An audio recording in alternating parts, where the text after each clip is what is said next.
حضرات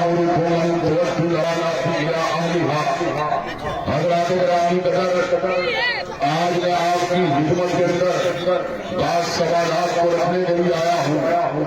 آپ ان سوالات کو غور کریں گے تو انشاءاللہ آپ کو سمجھ میں آ جائے گی کہ ووٹ کس کو دینا چاہیے.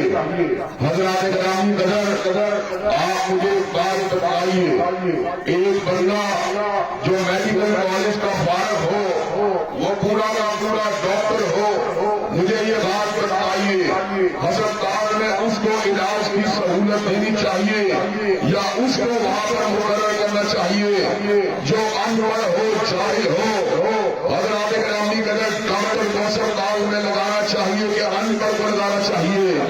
ہر بندہ یہ بات کہے گا ڈاکٹر کو وہاں پہ لگانا چاہیے. حضرات گرامی قدر، ایک مسجد ہو، وہاں پر امام کس کو مقرر کرنا چاہیے؟ جو عالم ہو، قابل ہو، دین کو جانتا ہو. جو قرآن پڑھنا نہیں جانتا کیا وہ مسجد کا امام بن سکتا ہے؟ حضرات گرامی قدر، اگلا سوال میں آپ سے کہنا چاہتا ہوں، اگر آپ کے پاس 1 لاکھ روپیہ ہو، آپ نے کاروبار کرنا ہو، آپ ایماندار تاجر کو پیسے دیں گے یا فراڈیوں کو پیسے دیں گے؟ آپ سب لوگ ایمان تاجر کے حوالے اپنے پیسوں کو کریں گے.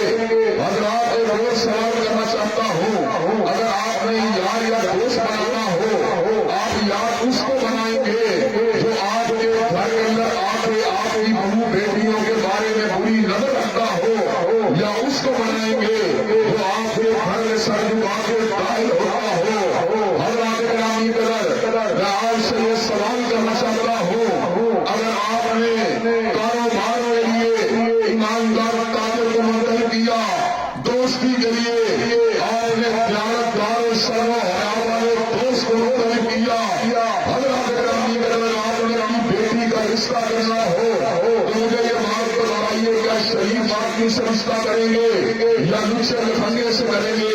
یقین اللہ یہ تمام لوگ شریف آدمی سے رشتہ کریں گے.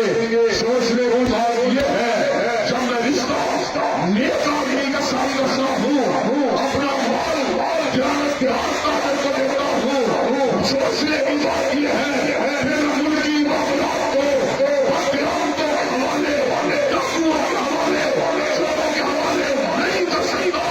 اللہ کے دربار سے ہم اس ملک کے اندر ظالموں کو بنا کے چھوڑیں گے اور اس مظلوموں کا ساتھ لے کے چھوڑیں گے.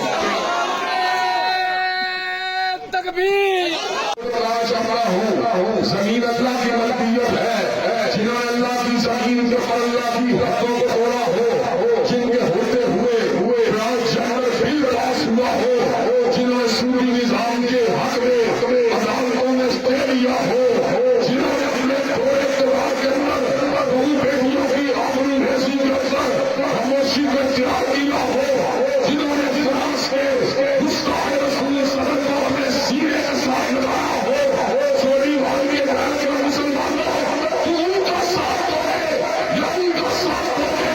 جنہوں نے اللہ اکبر کے نعرے لگائے، جنہوں نے دامن سباب میں پہرے دیے، جنہوں نے صدیقی کی صداقت کی بات کی، جنہوں نے فاروق کی عدالت کی بات کی، جنہوں نے ذوالجلال کی انصافت کی بات کی. حضرات گرامی قدر، اگر آپ 8 فروری کو مجھے ووٹ دیں گے تو انشاءاللہ پارلیمنٹ میں صلی اللہ علیہ کی آواز آئے گی.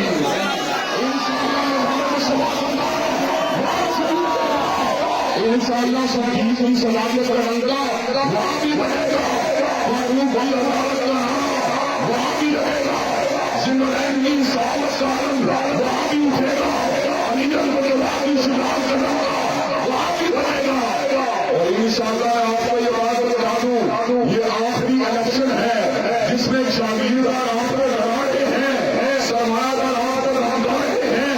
آپ مجھے ووٹ دیں، انشاءاللہ اس علاقے کے بعد سے جاگیرداروں کو بنا دیا جائے گا، ظالموں کو بنا دیا جائے گا، میاں شہباز شریف کو بنا دیا جائے گا، اور اس علاقے میں امن و اسلام کے سلطان کو بنا دیا جائے گا. حضرات گرامی قدر، آپ مجھے ایمانداری سے بات بتائیے، اس علاقے کے اندر ظلم کو مٹانے کے لیے اور تھانہ کلچر کو مٹانے کے لیے اور اس علاقے